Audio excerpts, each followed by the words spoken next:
सलाम, नमस्ते, सत श्री अकाल। दोस्तों, मैं हूँ आपके साथ वाहिद नसीम और आपके हर दिल अजीज़ प्रमोद बाबा साहब हमारे साथ मौजूद हैं। दुनिया पर गहरी नज़र रखते हैं, मगर आज हम एक ऐसे विषय पर बात करेंगे जिसमें आपने आर्थिक विषयों पर बड़े-बड़े विश्लेषकों को सुना होगा। कोई बजट पे बोलता है, तो कोई चीन की नीति पे बोलता है, तो कोई अमेरिका की। आज हम थोड़ा-सा अलग हट के बात करते हैं, इसीलिए हमने प्रोग्राम का नाम दिया है आर्थिक आतंकवाद। आखिर कौन है जो आर्थिक आतंकवाद कर रहे हैं और आर्थिक आतंकवाद कितना खतरनाक हो सकता है और आर्थिक आतंकवाद ही हमने टाइटल क्यों दिया है? हम इसके तमाम जो है पहलुओं पर बातचीत करने की कोशिश करेंगे। डॉक्टर पहवा, आप क्या मानते हैं कि ये जो हिंडनबर्ग ने अभी एक रिपोर्ट और जारी कर दी है, ये क्या हमला है? असल में आर्थिक आतंकवादी हिंडनबर्ग है कि वो जिस पर इल्ज़ाम लगा रहे हैं, उस तरह की जो सूरत-ए-हाल है, वो है? कुछ क्या है? आपका नज़रिया क्या कहता है इस देखिए, जो भी मैं यहाँ बोल रहा हूँ वो मेरे जातीय ख़यालात हैं और मेरा जातीय जी, तज़िया है। उसमें किसी पार्टी पॉलिटिक्स का या किसी भी इदारे का कोई ताल्लुक नहीं है। जी, तो दूसरी बार हिंडनबर्ग की रिपोर्ट आई है और ये इससे ज़्यादा खतरनाक है, जिसमें A1 से लेकर और तमाम इदारे जो मेन इदारे थे, जो उसको देखने वाले थे, उसकी गड़बड़ियों को चेक करने वाले थे, वो और उसके साथ-साथ भारत सरकार को भी बीच में लपेटे में ले लिया गया है, जो और धीरे-धीरे करके सामने परतें खुलती चली जाएँगी। लेकिन जी, वही आपका मेन सवाल था जो आपने मौजू रखा है आर्थिक आतंकवाद। तो आप जी, इसको आतंकवाद भी कह सकते हैं और आप इसको हमला भी कह सकते हैं, लेकिन ऐसा तभी होता है जब सामने वाला कमज़ोर हो। अगर मेरा घर शीशे का नहीं है और आपका घर शीशे का है तो मैं पत्थर मारने का हक रखता हूँ। लेकिन अगर आपका घर जी, पत्थर का है, मज़बूत है माशाल्लाह, तो फिर मैं उसके ऊपर कोई पत्थर नहीं मारूँगा, कोई ईंटा नहीं मारूँगा। तो कहीं न कहीं ये कमज़ोरी हमारे यहाँ से रही होगी, हमारी सरकार ने, चाहे वो सतपाल मलिक के हिसाब से कहा जाए कि किसी लालच में या किसी और वजूहात से या भ्रष्टाचार से, आप उसको जो भी नाम दे लें, तो कुछ तो कमजोरी ऐसी थी कि हिंडनबर्ग ने उसको पकड़ा और वो तो खुलेआम कहता है कि मैं तो शॉर्ट टर्म प्रॉफिट कमाने वाली कंपनी हूँ और मैं तो यही कमाना है, मैंने तो शेयर्स को रेट कम करने हैं और उसकी कमाई करनी है। तो वो उसका सामने, आप कह सकते हैं कि वो उसका मुखौटा है या वो उसका बैनर है, लेकिन कहीं ना कहीं जी, जी, इसके जी, पीछे बोलिए। मुल्क हुँ, को और सरकारों को अस्थिर करने की भी एक बहुत बड़ी साजिश हो सकती है। आप मतलब इस आपका चीज़ से तो कहने इनकार नहीं कर आप सकते। जी, जी। आपका फिलहाल ये कहने का मतलब है कि हिंडनबर्ग ने एक आर्थिक आतंकवादी अटैक किया है भारत के ऊपर, जिससे भारत की अर्थव्यवस्था पर भारी असर पड़ सकता है, क्योंकि शेयर मार्केट गिर सकती है। तो भारत की अर्थव्यवस्था में क्यों कह रहा हूँ? देखिए अभी जो है अडानी जी के जो सुपुत्र हैं, उनके काफ़ी डिटेल में इंटरव्यू और उनसे बातचीत एक लंबी गतिविधि छापी है ब्लूमबर्ग ने। ब्लूमबर्ग या हिंडनबर्ग ये ऐसी एजेंसियां हैं, ब्लूमबर्ग जिनके पीछे जो है रॉकफेलर है, जिनके इस बेसिकली ब्लूमबर्ग को तो सारी दुनिया ओपनली जानती है कि ये जेपी मॉर्गन ग्रुप की है और यहाँ ये लोग वो लोग हैं जिन्हें दरअसल अगर मैं रशिया की एंगल से देखता हूँ या चाइना के एंगल से देखता हूँ तो असल में आर्थिक आतंकवादी तो वो उन्हें कहते हैं जो जिनका नाम रॉथचाइल्ड एम्पायर्स है, जिनको जिनका नाम जो है स्मिथ है, जिनका नाम रॉकफेलर है, जिनका नाम जेपी मॉर्गन है, ये पूरा जो सोरस है, ये तमाम जो एक टीम है, जिनमें काफ़ी लोग शामिल हैं, परिवार भले ही 17 हो मगर लोग बहुत हैं, हज़ारों में ये संख्या है, जो पीछे से बैठकर तमाम दुनिया के बैंकर्स को कंट्रोल करती है, तेल को कंट्रोल करती है, बाज़ार को कंट्रोल करती है और जो ये स्विफ्ट सिस्टम भी आपका चलता है ना, जो आपका करेंसी का लेन-देन है, जब एक शुरुआत हुई थी, तो ये अर्थव्यवस्था को धीरे-धीरे पहले कागज को इन्होंने गोल्ड से कनेक्ट किया, उसके बाद कागज को डॉलर में कन्वर्ट किया, फिर डॉलर को जो है इन्होंने तेल के साथ कनेक्ट कर दिया, जो तेल पूरी दुनिया की ज़रूरत विकास के साथ तमाम दुनिया की ज़रूरत तेल होता गया और उसके बाद डॉलर को तेल से कनेक्ट कर दिया। तो तेल पे आज वेनेजुएला के राष्ट्र अध्यक्ष है, उनकी तरफ से भी बयान आया है कि डॉलर जो है वो एक तरह का आर्थिक आतंकवाद है। उन्होंने आतंकवाद शब्द तो इस्तेमाल नहीं किया, उन्होंने कहा कि ये एक एक थ्रेट है, एक मजबूरी है लोगों की कि डॉलर में ही तेल का व्यापार होगा तो ऐसे कैसे चलेगा, जबकि यहाँ सऊदी अरब ने पेट्रो डॉलर की डील को आगे बढ़ाने से मना कर दिया है। मगर अभी भी तेल का कारोबार डॉलर में इसलिए चल रहा है कि बहुत सारे बाजार, लैटिन अमेरिका हो या यूरोप हो, इवन एशिया हो, यहाँ भी लोगों के फॉरेन रिजर्व जो है वो डॉलर में होते हैं। तो ये सारी चीजें होने के बाद अब शेयर मार्केट पे आते हैं, क्योंकि मैं ये बात ये दर्शकों को एक बार फिर याद दिला दूं कि ये जो रोथशाइल्ड है, जब जब ये कबाड़ी का काम किया करता था 17वीं शताब्दी में, और फिर ये भागा और इसने एक छोटा सा बैंक एक किराए पे जगह लेके शुरू किया। तो ये जो बैंक और करेंसी का पूरा खेल है ना, और कंपनी एक्ट बनाना, कंपनियों में अमेंडमेंट कराना, दुनिया में कंपनी को इंट्रोड्यूस करना, ये उसी परिवार का, उसी आदमी के द्वारा किया गया था, जो आज पूरी दुनिया में एक आर्थिक आतंकवाद के तौर पर हम आज उसकी चर्चा कर रहे हैं।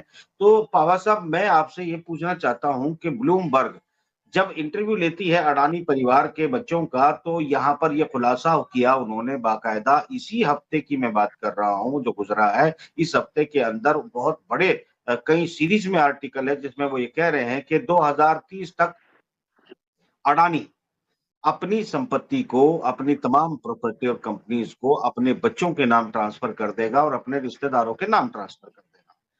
तो ये जो ट्रांसफर की प्रक्रिया चल रही है कि किसी भी तरह का जो इल्जाम है या कोई बात है वो अडानी तक सीमित रह जाएगी, और अगर सत्ता परिवर्तन होता भी है तो अडानी का एम्पायर जो है वो बचा रह जाएगा। एक बात और मैं जोड़ता चलूं, यहाँ ब्लूमबर्ग ये लिखता है कि अडानी के एयरपोर्ट पर लाखों सवारियां उतरती हैं रोज और जाती हैं, और जहाज उतरते हैं और जाते हैं अडानी के एयरपोर्ट पर। कल तक वो भारत के थे, कहलाते थे, आज वो अडानी के कहलाते हैं। भारत के मतलब अडानी के पोर्ट पर दुनिया भर का माल आता है, पोर्ट मतलब समुद्री रास्ते से, और वहां पर लैंड मतलब जो है हैंग करते हैं, हैंगर करते हैं, बहुत सारे जो जहाज हैं वो आते हैं, रुकते हैं, माल उतारते हैं। यानी दुनिया की अर्थव्यवस्था में अडानी के पोर्ट और अडानी के एयरपोर्ट का एक बहुत बड़ा रोल है। अडानी के उन्होंने ये भी कहा है कि अडानी की और क्या क्या चीज है, तो अडानी, ये तो सही है कि अगर एक ही आदमी को देश की तमाम संपत्ति आप सौंप दोगे, तो एक ही आदमी पे हमला करना जिस तरीके से हिंडनबर्ग ने किया है, तो पूरे देश पर हमला बन गया है। अगर ये चीजें देश की संपत्ति में कन्वर्ट होती और देश के पास ही रहती, तो हिंडनबर्ग क्या इन्हें इतना नुकसान पहुंचा पाता जितना कि अब पहुंचने की संभावना बनी है? जी। देखिए, आपने 2-3 बातें कही। एक तो सबसे पहले आपने कुछ मुअज़्ज़िज़ लोगों का नाम लिया, जो दुनिया की अर्थव्यवस्था को सँभालते हैं और बैंकिंग करते हैं, वो भी करते हैं। उसके अलावा आपने डॉलर बताया, कागज़ के नोट बताए, कंपनियाँ बताई। तो ये जो जद्दोजहद है या ये जो जंग है, ये आज से नहीं है, ये हज़ूर पाक के वक़्त से है, जब उन्होंने रियासत मदीना को कामयाब करने की और उसको कायम करने की कोशिश की थी। तब भी यही सब था कि ये लोग भीगा हुआ अनाज बेचते थे और धोखा देते थे। उन्होंने एक ईमानदारी के रास्ते पर चलने के लिए एक रास्ता दिखाया था जिसे आप इस्लाम कहते हैं। तो वहीं से वो जंग और वो शुरुआत होती है। उसी को आगे गुरु नानक देव जी ने आगे बढ़ाया। उसी फिलॉसफी को लेके मार्क्स आए हैं या बाकी और जितने बड़े-बड़े थिंकर आए हैं। और जहाँ तक आतंकवाद की और डी-डॉलराइज़ेशन की बात है, तो आतंकवाद तो अगर हमारे ऊपर हमला हुआ है हिंडनबर्ग का, तो वो इसीलिए हुआ है कि हमारी कहीं न कहीं कमज़ोरी थी या हमने कुछ ऐसा गलत काम किया था। और आप उनका नाम ले रहे हैं, आप एक चीज़ याद रखें कि जब शतरंज की बिसात बिछती है, उसमें राजा भी होता है, रानी भी होती है, हाथी और घोड़े भी होते हैं, लेकिन उसमें प्यादे भी होते हैं जो सबसे आगे-आगे चलते हैं। और प्यादों की अहमियत भी कम नहीं होती, लेकिन वो कहलाते प्यादे ही हैं। तो ये शतरंज की चाल है। अब ये तो अल्लाह बेहतर जानता है कि प्यादे, हम हाँ, यानी प्यादे। शतरंज में कभी राजा को घेरने का काम प्यादे ही सबसे पहले करते हैं। हाँ, तो आप ये मान सकते हैं कि आज अगर मीडिया बोल जाए, तो हम्म। वो शह और मात तक पहुँच सकता है। और जहाँ तक इंटरव्यू की बात है, आप तो मीडिया के पितामह हैं, क्या कहते हैं, दादा गुरु हैं मीडिया मीडिया डिपार्टमेंट के। आप बहुत अच्छी तरह जानते हैं कि इंटरव्यू कैसे दिए और कैसे प्रसारित और प्रचारित किए जाते हैं, ये कोई खास बड़ी बात नहीं। जी, जी, जी। वो बेसिकली वो सब इंटरव्यू के पीछे एक प्लान होता है और एक लंबी रणनीति तय होती है। उसके बाद ये प्लांट भी किए जाते हैं, भाषा शैली का इस्तेमाल किया जाता है। जानबूझकर जो है ब ब्लूमबर्ग ने अडानी के एयरपोर्ट, अडानी के पोर्ट, अडानी का भारत कहा। यानी जानबूझकर ये बात को इंगित किया कि अगर हम हिंडनबर्ग जैसी एजेंसी से कभी अडानी को हिलाते हैं, तो तुम्हारी जड़ें हिल जाएँगी। मैं यहाँ एक तो बात और आज पूछना चाहूँ। सर सर एक चीज और बताएं कि जो आज हिंडनबर्ग ने रिपोर्ट दी है, या जो कुछ भी जी। खुलासे किए हैं, इसका अंदाजा आपको भी एक हफ्ता महीना पहले था, तो क्या इनको नहीं होगा? हम और आप तो बड़े आम आदमी हैं, हमारी तो क्या औकात है, जी, जी। एक जनरल मगर से शहरी हैं। तो जो बड़े लोग हैं उनको भी तो मालूम होगा, उन्होंने पहले से कोशिश की तैयारी करने की, अब नहीं हो अगर सका या हो सका।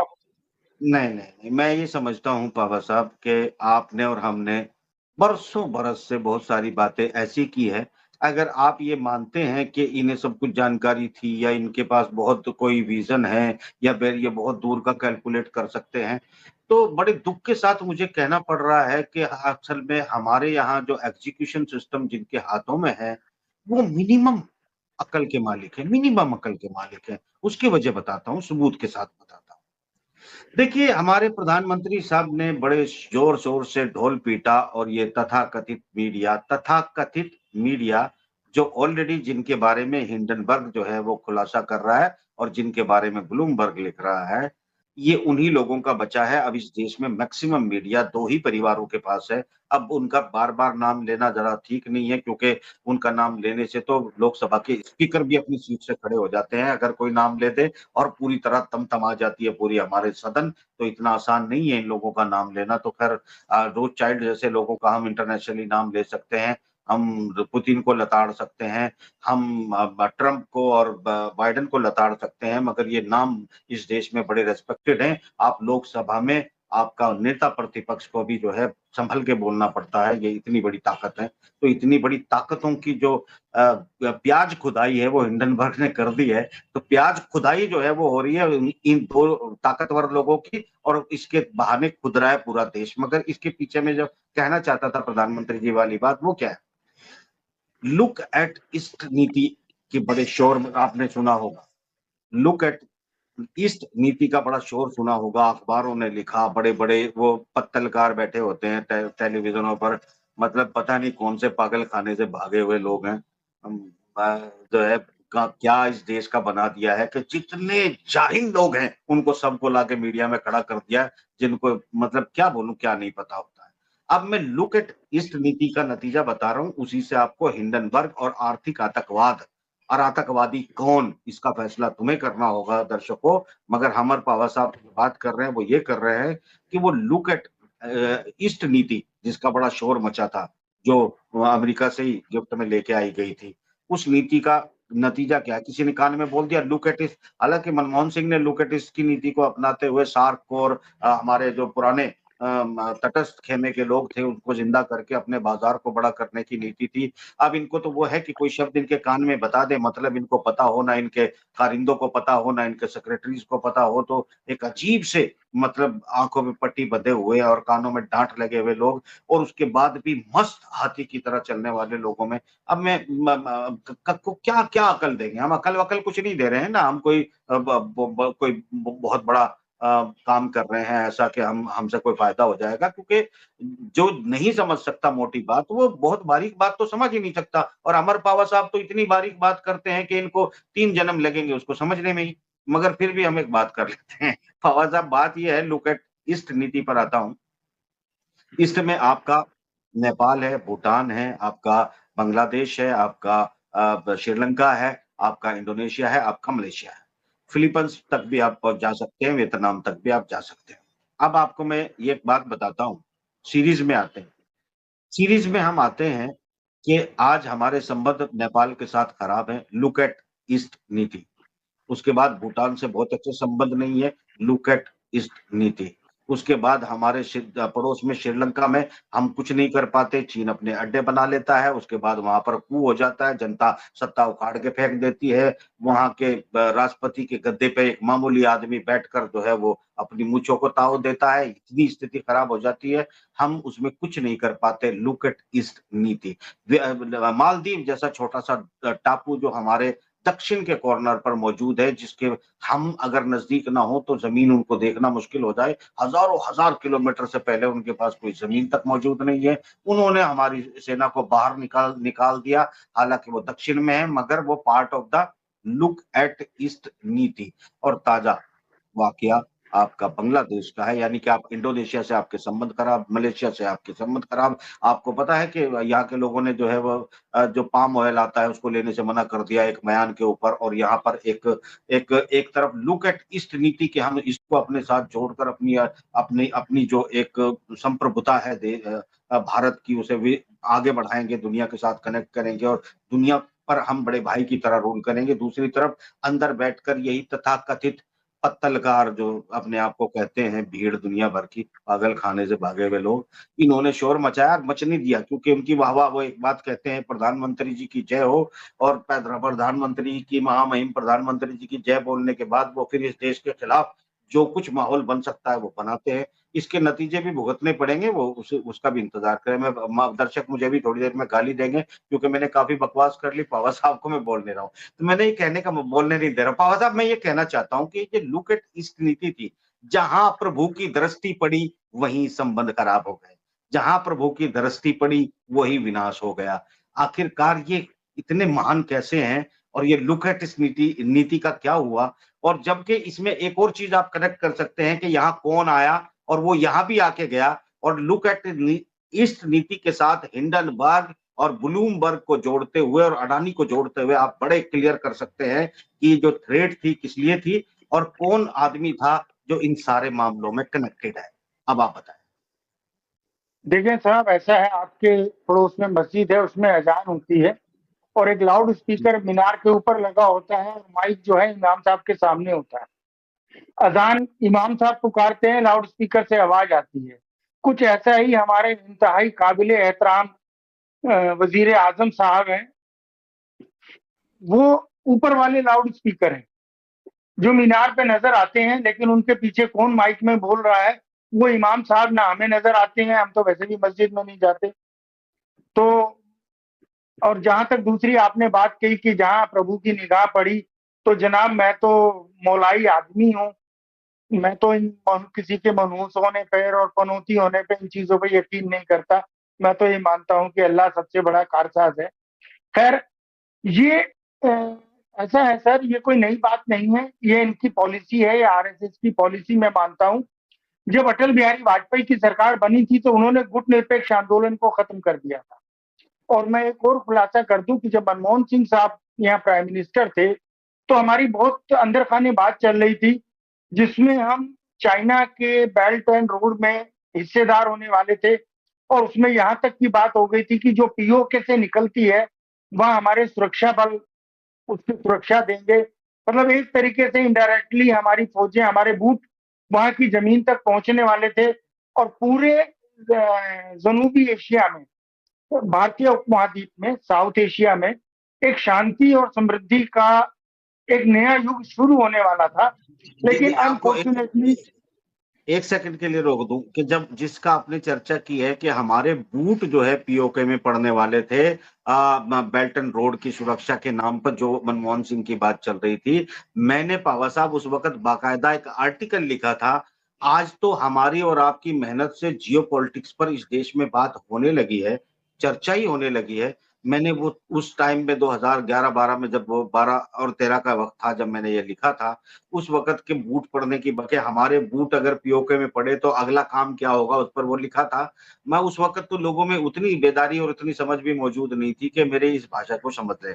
ठीक है, आप अपनी बात कंटिन्यू करें। खैर अब मैं तो इस बिहाफ पर बता रहा हूँ कि अल्हम्दुलिल्लाह उस वक्त में मैं वहीं था और कुछ तो किरदार रहा ही होगा, चाहे बाजार, चाहे सड़क पे खड़े होके ही किसी से जिक्र माजरा किया हो। खैर वो अपनी जगह है। लेकिन ये हमारा जितना भी यहाँ की समृद्धि थी साउथ एशिया की, या हमारे अच्छे ताल्लुकात थे, उसको जो वेस्टर्न पावर्स हैं वो उनके हित में नहीं थे। और हमेशा से आप भी कई बार कह चुके हैं कि अमेरिका यही चाहता है कि चीन को किसी भी तरीके से कंटेन किया जाए, और चीन को कंटेन सिर्फ इंडिया ही कर सकता है, क्योंकि इतना बड़ा मुल्क और इतनी बड़ी पॉपुलेशन इंडिया के पास ही है। उसने डॉक्टर मनमोहन सिंह साहब के खिलाफ बहुत उल्टे सीधे इल्जाम लगवाए, 2G 4G 3G पता नहीं क्या क्या जी वगैरह लगा के। और जितने भी हमारे रामदेव हो या श्री श्री हो, जो भी हमें इमोशनली वो ब्लैकमेल कर सकते थे, एक एजेंसियों का तरीका होता है भीड़ को मोटिवेट करने का, मासेस को मोटिवेट करने का, वो मोटिवेट किया। उसमें अन्ना हजारे को भी आप बीच में जोड़ सकते हैं। और नतीजा ये हुआ कि 2014 में हमारे यहाँ सरकार बदल गई। सरकार बदलते ही हमारे प्राइम मिनिस्टर, जो एज ए चीफ मिनिस्टर जो कुछ बोला करते थे, वो सब उसका उल्टा करने लगे। और अगर अटल बिहारी वाजपेयी ने गुट निरपेक्ष आंदोलन तोड़ा था, तो इन्होंने सार्क को खत्म कर दिया। सार्क को खत्म करने से क्या हुआ कि जो स्ट्रिंग ऑफ पल्स की नीति थी चाइना की, वो उसमें कामयाब होता चला गया। तो मैं तो अभी भी ये मानता हूं, हालांकि आप नहीं मानेंगे, आप मेरी बात से इत्तेफाक नहीं करेंगे, आप तो यही कहेंगे कि चीन और अमेरिका आमने सामने हैं और दोनों एक दूसरे के दुश्मन हैं। लेकिन कहीं ना कहीं मुझे शक होता है, और उस शक की बुनियाद आप बेहतर बताएंगे कि होना चाहिए या नहीं होना चाहिए, कि अंदर खाने से हो सकता है चीन और अमेरिका भी मिल गए हो कि चलो हम सेकेंड वर्ल्ड वार की तरह फिर से बांट के खा जाते हैं, या अपना अपना हिस्सा लेके, अपना अपना केक लेके, अपनी अपनी तश्तरी लेके साइड हो जाते हैं। तो अमेरिका ने उस चीज को नजरअंदाज होने दिया और उस चीज को बढ़ावा देने दिया, जो चीन हमारे चारों तरफ स्प्रिंग और पल्स बनाता रहा। आपको याद हो 10 साल पहले हम आपने एक बार जिक्र किया था कि रूस और चीन आज इकट्ठा है, लेकिन एक वक्त आएगा जब रूस और चीन एक दूसरे के दुश्मन हो जाए। आज लगता है कि धीरे धीरे कहीं ना कहीं रूस के दिमाग में भी वो बात है कि अगर चीन को नहीं रोका गया तो चीन एक दिन पूरी दुनिया पर काबिज हो जाएगा, और दुनिया पर काबिज होगा तो रूस को भी वो कब्जाने में देर नहीं लगेगा, क्योंकि चीन बकलोली नहीं करता, वो लोग बयानात नहीं देते, वो काम करते हैं। और हमारे अंदर कमी ये है कि हम बोलते ज्यादा हैं, गिनते ज्यादा हैं और नापते कम हैं। अब आप बेहतर बताएं। जी, देखिए मैं अब आपको मैं अपनी राय भी दे देता हूँ। ये आपकी ओपिनियन है। मेरा मानना ये है कि चीन के साथ रिश्ते कोई भी इस वक़्त खराब नहीं कर सकता, क्योंकि उनकी प्रोडक्शन कैपेसिटी दुनिया में जितना खर्च है प्रोडक्ट का, उसकी प्रोडक्टिविटी चीन के पास है और उसकी लो कॉस्ट को उतना कम किया है, हैवी प्रोडक्टिविटी की वजह से। और उसने जो तकनीक को और फिनिशिंग को और बाकी कॉम्पिटिटिव बाज़ार में जो पैर जमाए हैं, अभी द 10 साल, 20 साल जो है उसको उखाड़ना बिल्कुल आसान नहीं है। इसलिए सर मैं अमेरिका एक से मिनट लेके कथा कोई भी। कलामी, एक मिनट कथा जी, कलामी करूंगा, जी, माजरत चाहता हूँ। बेशक आज चीन बहुत बड़ी ताकत है, और वो पूरी दुनिया का इंडस्ट्रियल हब है। लेकिन आप इस चीज से इनकार नहीं कर सकते कि हिंदुस्तान अगर उस रास्ते पर चलता, जिस रास्ते पर मिसेस गांधी ने 1974 में बनाया था, तो आज हम चीन से भी बड़े मैन्युफैक्चरर हो सकते थे। हमारे कारीगर हम हो और चुके हमारी, हम हो चुके हाँ, और हम इससे हम हो बेहतर चुके बना सकते हैं। देखिए हम हम हाथों हो से चुके इससे थे बेहतर बना सकते हम हो चुके थे और मैं उसका एक हिस्सा था। 1981-82 में जो व्यवस्था थी इंदिरा जी की, उसमें जो उन्होंने इंडस्ट्रियल एरिया को और बिना कोलेटेड किए, मतलब बिना गारंटी लिए आपको लोन दिए जा रहे थे, उद्योग लगवाए जा रहे थे, धड़ाधड़ लग रहे थे और विदेशी इंपोर्ट हमने मिनिमम कर दिया था, नेशनलाइजेशन हो चुका था, जो जिसको वापस प्राइवेटाइजेशन मोदी जी ने कर दिया है। तो बेसिकली वो सारी चीजें मैं जानता हूँ कि हम कमाते बहुत सारा थे और खर्च करने के लिए 100 रुपए अगर जेब में होते थे तो हम शाम तक जोर लगा के वो खर्च नहीं कर पाते थे, क्योंकि अब हमारे पास सामान बहुत ज्यादा था, प्रोडक्टिविटी बहुत ज्यादा थी। इस पर हम जरूर फिर बात, क्योंकि आर्थिक विषय पे हम बात कर रहे हैं। चलो आपने ये भी बोला, ठीक है, ये तो सही बात है कि हम बहुत आगे जा सकते थे, संभावना थी, मगर हम चूंकि कॉमनवेल्थ होने की वजह से हमारे कुछ कमिटमेंट हैं और वो हम आज भी फॉलो कर रहे हैं। मुझे ऐसा लगता है पावा साहब, जो मैं आपसे सवाल पूछना चाहता था कि क्यों ना हम डोना ये जो अभी हिंडनबर्ग की थ्रेट है, आर्थिक थ्रेट है, अटैक है, इसको मैं क्यों ना एक पार्ट ऑफ द लू मानूं। वैसे तो भारत में ये माना जाता है कि जब लू चलती है तो वो इतनी गर्म होती है कि इंसान उसमें खड़ा नहीं रह सकता और वो जल जाता है, बहुत तेज़ लू चलती है, गर्म हवाएँ चलती है। मगर ये भी माना जाता है कि उसमें अगर थोड़ी देर इंसान खड़ा रहे तो फिर वो शुद्ध हो जाता है, उसके बैक्टीरिया मर जाते हैं और वो फिर जो है कुछ दिनों के बाद स्वस्थ भी हो जाता है, तो ऐसा भी शायद लू के बारे में कहा जाता है। तो डोनाल्ड लू की तरफ मेरा इशारा है, बड़ी सीधी बात है कि जो चीन के साथ जो संबंध चाहता था या रूस के साथ जो संबंध पाकिस्तान से अमेरिका करवाना चाहता था, वो इमरान करने से मना कर रहा था। डोनाल्ड लू आते हैं और वहाँ सत्ता परिवर्तन हो जाता है। इमरान को उठा के जेल में डाल दिया जाता है, वहाँ की जनता कुछ नहीं करती। एक स्टेट की तरह काम करता है पाकिस्तान जो है वो अमेरिका का, वो यानी हमने ये मान लिया कि क्योंकि पाकिस्तान का सब कुछ था। मगर अमेरिका का जो है डोनाल्ड लू का श्रीलंका में क्या था? कुछ नहीं था। डोनाल्ड लू श्रीलंका जाता है, वहाँ श्रीलंका जाने के बाद शायद वो उसके कान में कुछ कहता है और वो कान जो है शायद वो श्रीलंका नहीं सुनता है, उसके बाद वहाँ का सत्ता परिवर्तन हो जाता है। उसके बाद यही डोनाल्ड लू आकर जिसका दावा करती हैं खुद जो है शेख हसीना, ये अब आता है आपका बांग्लादेश में और बांग्लादेश में आने के बाद यहाँ भी कू हो जाता है, पब्लिक उठा के बाहर फेंक देती है। तो ये एक ही आदमी जिसका नाम लू है, ये लू चलनी शुरू होती है, पाकिस्तान से आती है, फिर ये बाकायदा जो है इंडोनेशिया, मलेशिया में भी है, अपने एक चक्कर लगा चुका है और ये श्रीलंका जाता है और बांग्लादेश जाता है। तो कुल मिलाकर भारत भी आता है और भारत आने के बाद शायद ये भी यहाँ भी कुछ कान में कहता होगा, जिस तरह इसने बांग्लादेश में कहा, शेख हसीना ने नहीं माना तो सत्ता परिवर्तन हो गया, इमरान ने नहीं माना तो सत्ता परिवर्तन हो गया, श्रीलंका ने नहीं माना तो सत्ता परिवर्तन हो गया। मगर भारत चूंकि बड़ा देश है, विश्व गुरु है, बड़ी ताकत है, मगर जड़ें हिलती हुई नजर आ रही हैं। लू आया, लू कुछ मनवाना चाहता था सीधे चीन के खिलाफ। देखिए मैं बिल्कुल क्लियर हूँ अपने थॉट प्रोसेस से और मैं आज से नहीं, आपको पता है कि इस पूरी कहानी को पिछले 5 साल से दोहरा रहा हूँ।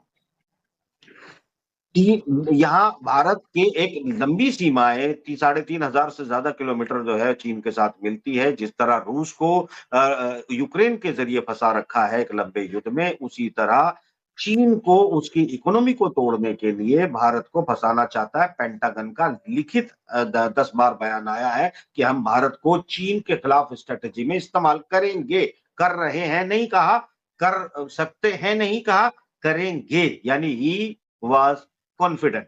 तो वो शब्द बोलने के बाद आगे की प्रक्रिया चलती है। हमारी नीति जो है वो डबल हो जाती है, कभी हम अमेरिका की तरफ झुके दिखते हैं, तो कभी हम रूस की तरफ दिखाई देते हैं और कभी हम लुक एट ईस्ट नीति की बात करते हैं, मगर हम वेस्ट की तरफ भाग जाते हैं। ईस्ट पूरा हमारे खिलाफ खड़ा हो जाता है, हमारी सुनने के लिए कोई तैयार नहीं होता।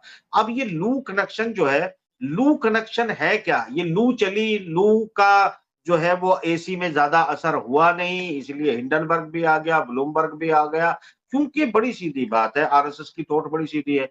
गुरु गोलवलकर ने बड़ा स्पष्ट लिखा है जर्मनी के एक थॉट प्रोसेस के तहत के देश की सारी संपत्ति 3-4 लोगों के हाथ सौंप दो, लोगों को हैंड टू माउथ कर दो, रोजगार उनके पास छोड़ो नहीं, जिंदगी भर सत्ता से जो आप उनको दोगे ना, 5 किलो आटा, 4 किलो अनाज या 2 किलो जो भी आप दोगे, वो उसको खोने के डर से वो भुखमरी भिखमंगी जनता जो है तुम्हें सत्ता से कभी नहीं हटने देगी। तो इस कारण जो है मुझे लगता है 2-3 लोग इस देश की सारी संपत्ति के मालिक बन चुके हैं और उन संपत्ति के मालिकों को अब एक आतंकवाद शुरू हुआ है आर्थिक, जिसमें ब्लूमबर्ग धमकी दे रहा है और ये नुकसान पूरे देश का होगा क्योंकि ये संपत्ति पूरे देश की थी जो आज अडानी की हो चुकी है। तो कुल मिलाकर जो है, अब आपको इसमें लू कनेक्शन कुछ नजर आता है कि नहीं आता है? आखिरी देखिए, ऐसे असर इस साल बहुत लू चली थी और हमारा तो इलाका ऐसा है कि हमारे यहाँ सबके घरों में बहुत अच्छे-अच्छे गार्डन हैं। हमने अपने पौधों के ऊपर हरे रंग की चादर तान ली तो हमारे पौधे बच गए। हमारे पड़ोस वाले को हरे रंग से थोड़ा-सा एलर्जी थी या आपत्ति थी, उसने नहीं लगाई, उसके पौधे जल गए। तो जब जी, तक आप एक छोटी-सी चादर को भी अहमियत देके के अपने ऊपर नहीं लगाएँगे, तो आपके पौधे जलेंगे। उसमें कोई दो राय नहीं है। आपने बात की अभी श्रीलंका की, पाकिस्तान की और बांग्लादेश की।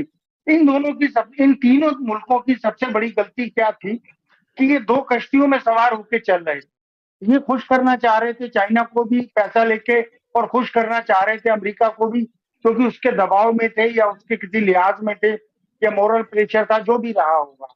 और 2 कश्तियों में सवार करने वाले की तो पजामी फटनी तय होती है। आप एक तरफ जी, रहें और इन चीजों को वेस्टर्न पावर या अमेरिका क्यों पसंद नहीं करता? आप उसके साथ सब कुछ करें, आप उसकी मुखालफत करें, उससे आप दुश्मनी करें, उसको कोई तकलीफ नहीं है। बहुत से मुल्क हैं जो अमेरिका को पसंद नहीं करते, उसकी मजम्मत करते हैं, तनकीद करते हैं, लेकिन उसको धोखा ना दें। अगर धोखा देते हैं तो आपकी उसकी पूरी पॉलिसीज को खराब करते हैं, उसकी प्लानिंग्स को खराब करते हैं, उसके रास्ते बंद करते हैं। तो ये तीनों हाँ इन आपके तीनों मुल्कों के साथ ऐसा ही हुआ है, जो जी जैसा कि वो दो कश्तियों में चल रहे थे। बाकी जहां तक आतंकवाद की, आर्थिक आतंकवाद की बात है, तो जनाब लोहे को लोहा ही काटता है। आतंकवाद अगर होगा तो उसको मारने के लिए हमारी फोर्सेस को आतंकवादी बनकर ही मारना पड़ेगा। और आर्थिक फोर्सेस को, आर्थिक फोर्सेस, हाँ आर्थिक जी, आतंकवाद की बात कर, आर्थिक जी, आतंकवाद पे बात अधूरी हो गई है। प्रोग्राम 30 मिनट का हो चुका है। अगले एपिसोड में मैं इसे कंटिन्यू रखना चाहता हूं, आर्थिक आतंकवाद का एक और पहलू, जिसमें रूस ने इन तमाम आर्थिक आतंकवादियों को कब्र में पहुंचाने का जो काम किया है। बाबा साहब से उस पर चर्चा करेंगे, बने रहिएगा, इंतजार करिए हमारे अगले एपिसोड का। इस प्रोग्राम में इतना ही, इजाजत दें, खुदा हाफिज।